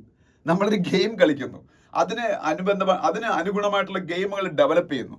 ആ ഗെയിമില് സിമുലേഷന്റെയും കൂടെ സഹായത്തോടു കൂടി യഥാർത്ഥ ഇൻഡസ്ട്രീസിലുള്ള experience through computer images, simulated images നമുക്ക് നമ്മളുടെ മുന്നിൽ സൃഷ്ടിക്കാനും നമ്മളുടെ യൂത്തിന് പെർഫോം ചെയ്യാനും കഴിയും. അവർക്ക് അവിടെ ചലഞ്ചിങ് ആയിട്ടുള്ള സിറ്റുവേഷൻ സിമുലേറ്റ് ചെയ്ത് കൊടുക്കാം, ചലഞ്ചിങ് ആയിട്ടുള്ള സിറ്റുവേഷൻ ഗെയിമിഫൈ ചെയ്ത് കൊടുക്കാം. ഇത് അവർ എങ്ങനെ പെർഫോം ചെയ്യുന്നെന്ന് നോക്കാം. അപ്പൊ അവർക്ക് ഇൻഡസ്ട്രിയിൽ ചെയ്യുന്ന അതേ എക്സ്പീരിയൻസ് സിമുലേഷന്റെ സഹായത്തോടെ ചെയ്യാൻ പറ്റും. അപ്പൊ ആ സിമുലേഷൻ സ്കീമുകൾ എവിടെ നടപ്പാക്കാന്ന് ഒരു പറയുന്നുണ്ട്. നിങ്ങൾക്കൊക്കെ അറിയാവുന്നതാണ് സ്വയം എന്ന് പറഞ്ഞൊരു പ്ലാറ്റ്ഫോം ഉണ്ട് ഇന്ത്യയിൽ. സ്വയം പ്ലാറ്റ്ഫോം 4000-ഓളം കോഴ്സസ് പഠിപ്പിച്ചുകൊണ്ടിരിക്കുന്ന സെൻട്രൽ ഗവൺമെന്റ് പ്ലാറ്റ്ഫോമാണ് സ്വയം പ്ലാറ്റ്ഫോം എന്ന് പറഞ്ഞ സ്കിൽ ഇന്ത്യ ഡിജിറ്റൽ ഹബ്ബ് പോലുള്ള പ്ലാറ്റ്ഫോം. ഇതിലൊക്കെ 40 മില്യണോളം പാർട്ടിസിപ്പൻസ്, അതായത് 4 കോടിയോളം ഇന്ത്യൻ യൂത്തുകൾ ഇതിൽ ജോയിൻ ചെയ്തിട്ടുണ്ട്. അവർ അതുവഴി പഠിക്കുന്നുണ്ട്. അതിലേക്ക് ഇതുപോലുള്ള സിമുലേഷൻ സ്കീമുകളിലൂടെ കൊണ്ടുവന്നാൽ ഇതിൽ കയറി ജോയിൻ ചെയ്ത് ഈ പിള്ളേരെ ഡിജിറ്റൽ മീൻസ് വഴി സിമുലേഷന്റെയും ഗെയിമിഫിക്കേഷന്റെയും സഹായത്തോടുകൂടി സ്കിൽഫുൾ ആക്കി മാറ്റാം. വളരെ നല്ലൊരു സജഷനാണ്. ഡെവലപ്ഡ് നേഷൻസ് ആയ സിംഗപ്പൂർ പോലുള്ള രാജ്യങ്ങൾ ഇഫക്റ്റീവ്ലി അത് ഇംപ്ലിമെന്റ് ചെയ്യാൻ തുടങ്ങിയെന്നാണ്. നല്ലൊരു സജഷനാണ്, വായിച്ചു നോക്കാം. ഓക്കെ, ഇത്രയാണ് നമ്മൾ ഇന്നത്തെ ഹിന്ദുവിൽ ഡിസ്കസ് ചെയ്യുന്ന ആർട്ടിക്കിൾസ്. ഇനിയിപ്പോൾ ടെക്സ്റ്റ് ആൻഡ് കോണ്ടെക്സ്റ്റിൽ വന്നാൽ the place of charity in an unequal society എന്ന് പറഞ്ഞ ഒരു ആർട്ടിക്കിൾ ഉണ്ട്. അത് വാറൻ ബുഫറ്റ് ഈ ഇടയ്ക്ക് എടുത്തൊരു ഡിസിഷനെ കുറിച്ചാണ്. വാറൻ ബുഫറ്റ് എന്ന് പറഞ്ഞാൽ വേൾഡിലെ ഏറ്റവും വലിയ സ്റ്റോക്ക് മാർക്കറ്റ് ഇൻവെസ്റ്റർ ആണ്. ബെർക്ക്ഷയർ ഹാത്തവേ എന്ന് പറയുന്ന കമ്പനി വഴി അദ്ദേഹം സ്റ്റോക്ക് മാർക്കറ്റിൽ ഇൻവെസ്റ്റ് ചെയ്ത് കോടികൾ ഉണ്ടാക്കി വേൾഡിൽ ഇന്ന് വരെ ജനിച്ച ഏറ്റവും വലിയ successful share market investor is Warren Buffett. അപ്പൊ അദ്ദേഹത്തിന്റെ സ്വത്തൊക്കെ ചാരിറ്റിക്ക് കൊടുക്കാൻ പോകണം. അതുമായിട്ട് ബന്ധപ്പെട്ട് ചാരിറ്റി എങ്ങനെ ഒരു സൊസൈറ്റിയിൽ ഇന്നിക്വാലിറ്റി ഇല്ലാതാക്കുക എന്നുള്ളതിനെ കുറിച്ചുള്ള ഒരു ആർട്ടിക്കിളാണ്. ഞാൻ അത് വായിച്ചു, പക്ഷെ അത് ഡിസ്കസ് ചെയ്തുകൊണ്ട് നിൽക്കുന്നില്ല, എല്ലാത്തിനോട് സമയമില്ല. ഡിസ്കസ് ചെയ്ത് നോക്കുക. പിന്നെ വായിച്ചു നോക്കുക. What is the delay in foaming A government in Austria എന്ന് പറഞ്ഞ അടുത്തൊരു ആർട്ടിക്കിൾ ഉണ്ട്. Austria is A European country. Vienna, you all no Vienna is the capital of Austria. The most livable city in the world is Vienna. Always, in all years, there will be a survey which is the most livable city in the world, and in almost all the years, Vienna will secure the first position in that ranking. അപ്പൊ ആ വിയന്നയൊക്കെ ഉൾപ്പെടുന്ന ഓസ്ട്രിയയിൽ ഇപ്പോൾ government formation നടക്കേണ്ടതായിരുന്നു. അവിടെ election കഴിഞ്ഞു, പക്ഷെ അവിടെ government form ചെയ്യാൻ പറ്റുന്നില്ല. അത് എന്തുകൊണ്ടാണെന്നുള്ളതിന്റെ ആർട്ടിക്കിളാണ്. ഞാൻ പക്ഷെ അതും ഡിസ്കസ് ചെയ്യുന്നില്ല. നിങ്ങൾ വായിച്ചു നോക്കും താല്പര്യമുള്ളത്. അത് ഇപ്പം ഡിസ്കസ് ചെയ്താലും കുഴപ്പമില്ല. അവിടെ ഗവൺമെന്റ് ഫോം ചെയ്യാൻ പറ്റാത്ത എന്തുകൊണ്ടാണ് നമ്മൾ പറയേണ്ട കാര്യമില്ല. ഇന്ത്യ ഓസ്ട്രിയ റിലേഷൻഷിപ്പിനെ കുറിച്ചൊക്കെ ആണെങ്കിൽ നമ്മൾ അറിയണം. ഓക്കെ, പിന്നെ അതിനടുത്ത പേജിലേക്ക് പോകുമ്പോൾ Misri to meet Yunus in Dhaka today to broach contentious issues during talks. Vikram Misri, India's foreign secretary, he's visiting Dhaka today, December 9. എനിക്ക് തോന്നുന്നു day before yesterday Hindu discuss ചെയ്യുന്ന സമയത്ത് ഞാൻ പറഞ്ഞു, this is the first official visit from India. This is the first high level official visit from India to Dhaka after the turmoil in Dhaka started, after the ouster of Sheikh Hasina from the position of prime ministership. Sheikh ഹസീനെ പൊസിഷനിൽ നിന്ന് പുറത്താക്കിയതിനു ശേഷം ഇന്ത്യയുടെ high level visit to ധാക്കയാണ്. Especially India Bangladesh relationship is now strained because of the attacks on the minority community institutions and all. പിന്നെ recent അഗർത്തലയിൽ ബംഗ്ലാദേശിന്റെ ഒരു മിഷൻ ഇന്ത്യക്കാരെ അറ്റാക്ക് ചെയ്തു. അതിനൊക്കെ ശേഷം relationship is going through a bad phase. അപ്പം വിക്രം മിശ്രയുടെ ഈ ഒരു യാത്രയ്ക്ക് അതിൻ്റെതായ പ്രാധാന്യമുണ്ട്. അപ്പൊ അതാണ് വേറൊരു ന്യൂസ്. താഴോട്ട് വരുമ്പോ തമിഴ്നാട്ടിൽ ഇപ്പൊ ഫെങ്കൽ എന്ന് പറഞ്ഞ സൈക്ലോൺ ഉണ്ടായില്ലേ, അതുമായിട്ട് ബന്ധപ്പെട്ട കാര്യങ്ങളാണ് അവിടെ കൊടുത്തേക്കുന്നത്. ഓക്കെ, പിന്നെ വേറെ ഒന്നും നമുക്കിവിടെ പറയാനില്ല, ഈ പേജിലൊന്നും പറയാനില്ല. അതിന്റെ അടുത്ത പേജിൽ പോകുമ്പോ invoking ESMA in Uttar Pradesh means protest can erupt against government. Akhilesh എന്നാണ് എസ്മ എന്ന് പറഞ്ഞ ആക്ടിന്റെ പേരെന്ന് അറിഞ്ഞിരിക്കണം. എക്സ്പാൻഷൻ എസ്മയുടെ expansion essential services maintenance act എന്നാണ്. ESMA Essential Services Maintenance Act. Essential Services Maintenance Act, ESMA, has been invoked in Uttar Pradesh during the next 6 months. At the next 6 months, ESMA ഉത്തർപ്രദേശിൽ പ്രാബല്യത്തിലാണ്. അതുകൊണ്ട് അവിടെ essential services maintenance act ഇത് നിലവിൽ വന്നിരുന്ന സർക്കാർ ഉദ്യോഗസ്ഥർക്ക് സമരം ചെയ്യാൻ പറ്റൂല. അവിടെ എന്തോ സമരങ്ങളൊക്കെ വരായിരുന്നാണ്. അപ്പോഴത്തേക്കാണ് ഉത്തർപ്രദേശിൽ യോഗി ആദിത്യനാഥ് ഗവൺമെന്റ് അങ്ങനെ ചെയ്തത്. എസെൻഷ്യൽ സർവീസസ് പേര് തന്നെ ഉണ്ടല്ലോ, essential services maintenance act. That means almost all the government services are essential services, so it should be maintained. So once ESMA Act is invoked in a particular state, the state government employees cannot go for a strike. അപ്പോൾ അതാണ്.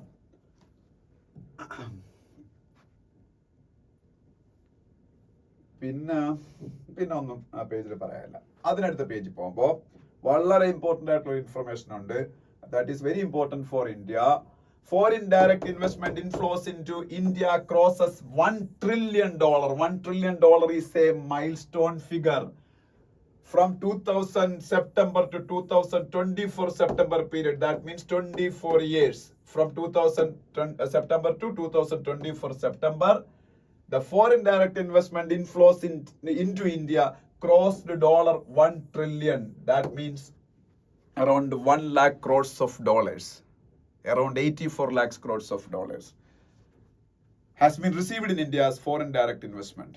That is a great achievement, and it will enhance the reputation of India as a preferred investment destination. Once India was a closed economy.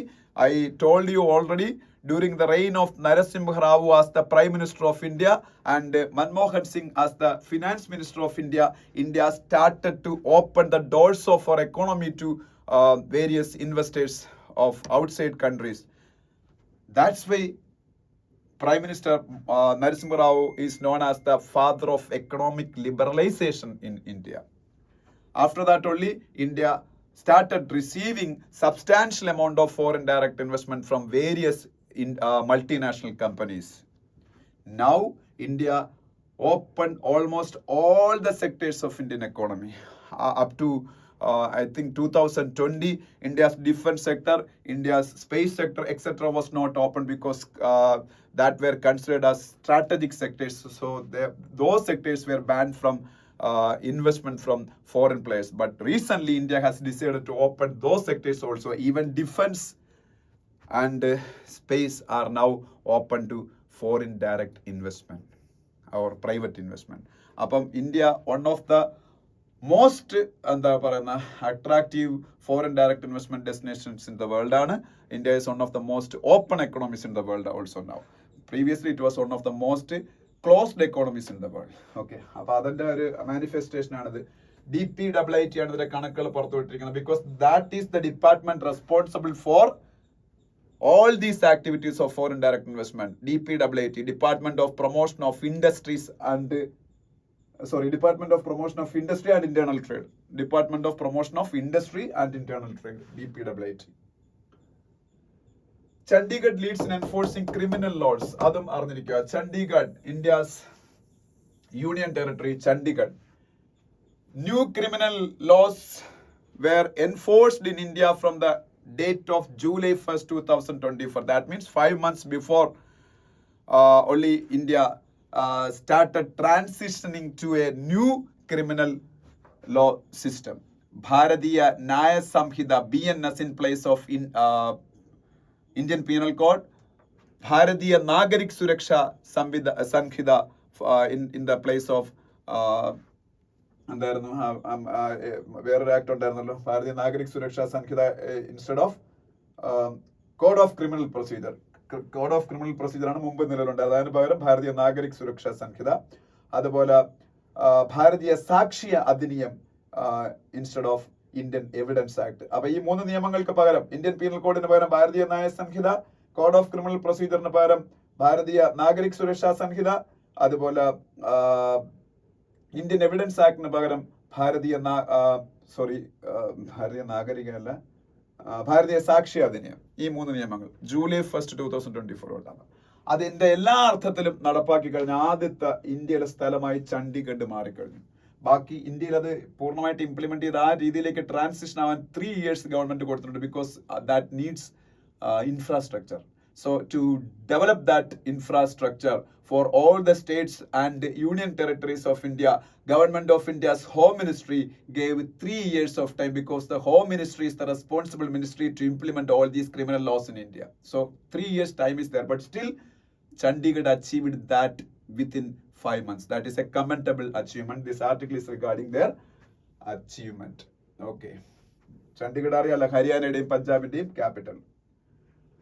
പിന്നെ Ayodhya verdict likely to be at the forefront of the battle over Places of Worship Act in Supreme Court. അത് Place of Worship Act നെ കുറിച്ച് ഞാൻ പറഞ്ഞു. Place of Worship Act 1991 that was introduced in India after the demolition of Babri Masjid.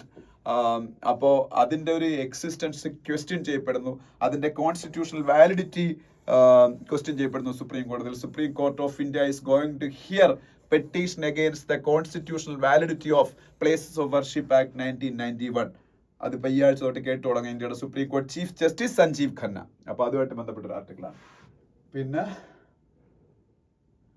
Confederation of Indian industry, കഴിഞ്ഞ ക്ലാസ്സിൽ ഞാൻ നിങ്ങളെ പറഞ്ഞാണ് CIA കുറിച്ച്. Confederation of Indian industry is the largest industrial body in India, one of the most prominent industrial bodies in India. CIA, Confederation of Indian Industries, അവർ ആവശ്യപ്പെട്ടിരിക്കുന്നു government fiscal deficit target. Fiscal deficit target is a very important parameter regarding the healthiness of an economy. India's fiscal deficit target is 4.9% for this financial year and 4.5% for next financial year. So Confederation of Indian Industries requesting Indian government to stick on to this fiscal deficit and not to set further ambitious fiscal deficit targets. അതായത് ഈ 4.9% എന്ന് പറയുന്നത് അല്ലെങ്കിൽ 4.5% അടുത്ത വർഷത്തെ physical deficit target government അത് achieve ചെയ്യാൻ പറ്റിയ അടുത്തത് വീണ്ടും 4% ആയിട്ടൊക്കെ വീണ്ടും ആക്കരുത്. കാര്യം അങ്ങനെ ആക്കിയാലുള്ള പ്രശ്നം ഇന്ത്യയുടെ എക്കണോമിക് ഡെവലപ്മെന്റ് അത് ബാധിക്കും. കാര്യം ഇത് physical deficit government income expenditure തമ്മിലുള്ള ഡിഫറൻസ് ആണ്. അപ്പം ഇത് കുറച്ച് കൊണ്ടുവരണമെങ്കിൽ എക്സ്പെൻഡിച്ചർ കുറയ്ക്കാൻ നോക്കണം. എക്സ്പെൻഡിച്ചർ കുറയുമ്പോഴത്തേക്ക് എക്കണോമി അത് ബാധിക്കും. അപ്പൊ ഗവൺമെന്റിന്റെ എക്സ്പെൻഡിച്ചർ കുറച്ചാൽ നമ്മളുടെ വേരിയസ് പ്രോജക്ട്സിനൊക്കെ അലോക്കേഷൻ കുറയും, അത് നമ്മളുടെ എക്കണോമിക് ഡെവലപ്മെന്റിനെ ബാധിക്കും. So this physical deficit target should be maintained and government should not go for more stringent fiscal deficit targets അല്ലെങ്കിൽ more ambitious fiscal deficit targets എന്നാണ് കോൺഫെഡറേഷൻ ഓഫ് ഇന്ത്യൻ ഇൻഡസ്ട്രി ആവശ്യപ്പെട്ടിരിക്കുന്നത്. Okay, ഇത്രയാണ് ഈ പേജിൽ. അതിനടുത്ത പേജ് ബിസിനസ് പേജ് നമുക്ക് വേണ്ട. ഇന്നത്തെ ഹിന്ദുവിൽ business page ഇല്ല മണി വൈസ്. അതാണ് ഇന്നത്തെ page. Jubilation as militant center Damascus that I already discussed.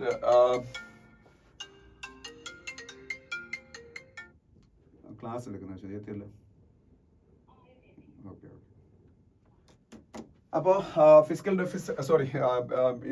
നമ്മള് ഇത് തന്നെ കുറിച്ച് സിറിയയിലെ ബഷർ അൽ അസാദ് റെജിമിന്റെ എൻഡിനെ കുറിച്ച് that we already discuss. Israel ഈ അവസരം മുതലെടുത്ത് സിറിയയിലെ ചില പ്രദേശങ്ങളെ പിടിച്ചെടുക്കാൻ നോക്കുന്നു. Already Golan heights is a place captured by Israel during 1967 വാറിലെന്ന് എനിക്ക് തോന്നുന്നു from Syria and now it is A part of Israel. അപ്പം അത് അറിഞ്ഞിരിക്കുക. പിന്നീട് ഡൊണാൾഡ് ട്രംപ് നാറ്റോയിൽ നിന്ന് US വിത്ഡ്രോ ചെയ്യുന്നൊക്കെ ഒരു ഭീഷണിയൊക്കെ പെടുത്തേക്കാം. നാറ്റോ അറിയാൽ North Atlantic Treaty Organization, US led military alliance, and Donald Trump is an open critic of NATO and he is openly stating that he may sometimes withdraw from NATO എന്നാണ്. എന്ന് മാത്രമല്ല Ukraine വാർ അവസാനിപ്പിക്കുമെന്ന് പറഞ്ഞേക്കുന്നു. മനസ്സിലായ? Ukraine വാർ അവസാനിക്കാതെ ഉറപ്പാണ്. കാര്യം he is not going to support financially Ukraine, so after some time Ukraine won't be able to fight with Russia because of the lack of financial support from USA. അപ്പോൾ അത് അവർക്ക് അവസാനിപ്പിക്കേണ്ടി വരും. ഓസ്ട്രേലിയയുടെ prime മിനിസ്റ്ററിന്റെ പേര് ഇവിടെ ഉണ്ട്, ആന്റണി ആൽബനീസ്. ഓസ്ട്രേലിയയുടെ prime minister ആരാണ്? Anthony Albanese, prime minister of Australia. പിന്നെ നെക്സ്റ്റ് പേജ് പോകുമ്പോൾ വളരെ സന്തോഷം ഉണ്ടാക്കുന്ന ഒരു ന്യൂസ്. നമ്മളുടെ വേൾഡ് ചെസ് ചാമ്പ്യൻഷിപ്പിൽ ഡി ഗുഗേഷ് ലീഡ് നേടിക്കഴിഞ്ഞു. 6.5, 5.5. ഇതാണ് ഇപ്പോഴത്തെ പോയിന്റ് നില. 6.5 പോയിന്റ് ഗുഗേഷിനായി കഴിഞ്ഞു. ഇനി 3 ഗെയിമേ ഉള്ളൂ. 3ലും സമനില പിടിച്ചാൽ മതി. ഒരു ഗെയിം പോലും തോക്കായിരുന്നാൽ മതി. ഒരു ഗെയിം പോലും തോക്കാതിരുന്ന ഗുഗേഷിന് വേൾഡ് ചാമ്പ്യൻ ആവാം. അങ്ങനെയാണെങ്കിൽ ഹിസ്റ്ററിയിൽ ഏറ്റവും യങ്ങസ്റ്റ് ആയിട്ടുള്ള വേൾഡ് ചാമ്പ്യൻ ആയിട്ട് ഡി ഗുഗേഷ് മാറും. ആ ഒരു നിമിഷത്തിന് വേണ്ടി നമുക്ക് കാത്തിരിക്കാം. അതാണ് നമ്മളുടെ ഏറ്റവും വലിയൊരു ഭാഗ്യമായിരിക്കും, അല്ലെങ്കിൽ നമ്മുടെ ഏറ്റവും വലിയ അച്ചീവ്മെന്റ് ആയിരിക്കും. നമുക്ക് എല്ലാവർക്കും അഭിമാനിക്കാവുന്ന ഒരു നേട്ടമായിരിക്കും. ഓക്കെ. പിന്നെ നെക്സ്റ്റ് പേജ് നമുക്ക് പഠിക്കാനുള്ള ഒരു കാര്യം വെച്ചാൽ ഫോർമുല 1 വർഷങ്ങൾക്ക് ശേഷം 1998 ശേഷം ആദ്യമായിട്ട് മക്ലാരൻ എന്ന് പറഞ്ഞ ടീം കൺസ്ട്രക്ടേഴ്സ് ചാമ്പ്യനായി. ഫോർമുല 1 2 ചാമ്പ്യൻഷിപ്പ് ഉള്ളത്, ഒന്ന് കൺസ്ട്രക്ടേഴ്സ് ചാമ്പ്യനും ഒന്ന് ഡ്രൈവേഴ്സ് ചാമ്പ്യനും. ഡ്രൈവേഴ്സ് ചാമ്പ്യൻ ഇപ്പോഴും മിക്കവാറും ഇത് മാക്സ് വെർസ്റ്റാപ്പൻ തന്നെ ആയിരിക്കും. ലീഡ് നിലവിൽ പുള്ളിയാണ് മുന്നിൽ നിൽക്കുന്നത്, മാക്സ് വെർസ്റ്റാപ്പൻ ഡ്രൈവർമാരുടെ കൂട്ടത്തിൽ. പക്ഷെ കൺസ്ട്രക്ടർ എന്ന് പറഞ്ഞാൽ കാർ, പിന്നെ ഈ കാർ കമ്പനികളെയാണ് ഈ റെഡ് ബുള്ള്, മക്ലറൻ, ഫെറാറി അങ്ങനെയുള്ളവരുണ്ടല്ലോ. അപ്പൊ ഇപ്രാവശ്യം കൺസ്ട്രക്ടേഴ്സ് ചാമ്പ്യൻ മക്ലറൻ ആവിയാണ് 98 ശേഷം ആദ്യമായിട്ട്. അപ്പൊ ഇത്രയാണ് ഇന്നത്തെ ഹിന്ദു ന്യൂസ് പേപ്പർ എന്ന് പറയുന്നത്. അപ്പം അടുത്ത ദിവസം നമുക്ക് ബാക്കി ഡിസ്കസ് ചെയ്യാം. Thank you.